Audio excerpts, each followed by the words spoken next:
প্রিয় দর্শক, আসসালামু আলাইকুম, সবাইকে শুভেচ্ছা। এই মুহূর্তে বাংলাদেশের চমকপ্রদ খবর হলো এনসিপির সাথে বাংলাদেশ জামাতে ইসলামের নির্বাচনী জোট। এটি হলো নির্বাচনের মাঠে জামাতের সবচেয়ে বড় চমক। এতদিন নির্বাচনী মাঠে জামাত বিএনপি কে catch out, stumping, run out করেছে, কিন্তু আজকে তারা বোল্ড আউট করে ফেলেছে। জুলাই ছাত্র আন্দোলনের বীরদের নতুন দল এনসিপির সাথে তারা নির্বাচনী জোট করেছে।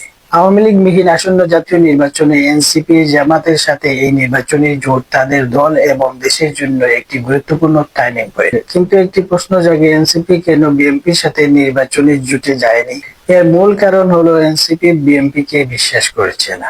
এনসিপি মনে করছে বিএনপির সাথে যদি তারা নির্বাচনী জোটে যায় তাহলে এনসিপি নেতাদের জন্য যেসব আসন ছেড়ে দেওয়া হবে সেসব আসনে বিএনপির বিদ্রোহী প্রার্থী থাকতে পারেন, যে কারণে তাদের নির্বাচনে জয়ী হওয়া প্রায় সম্ভব নয়। তাছাড়াও এনসিপি নেতারা মনে করছেন বিএনপি সুকৌশলে জুলাই সনদের বিপক্ষে গণভোটে না ভোট দিতে পারে।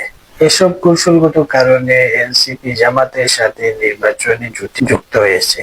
জামাতের সাথে এনসিপির এই নির্বাচনী জোটে যুক্ত হওয়ার কারণে আগামী জাতীয় সংসদ নির্বাচন হবে খুবই প্রতিদ্বন্দ্বিতাপূর্ণ, এবং সেই সাথে আগামী জাতীয় সংসদ নির্বাচনকে কেন্দ্র করে জামাতের সাথে এনসিপির এই নির্বাচনী জোট বিএনপির জন্য খুবই শক্ত প্রতিদ্বন্দ্বী হয়ে দাঁড়াবে বলে অনেকেই মনে করছে। সেই সাথে এনসিপি কে সাথে নিয়ে জামাত প্রথমবারের মতো সরকার গঠন করতে যাচ্ছে বলে অনেকে ধারণা করছেন।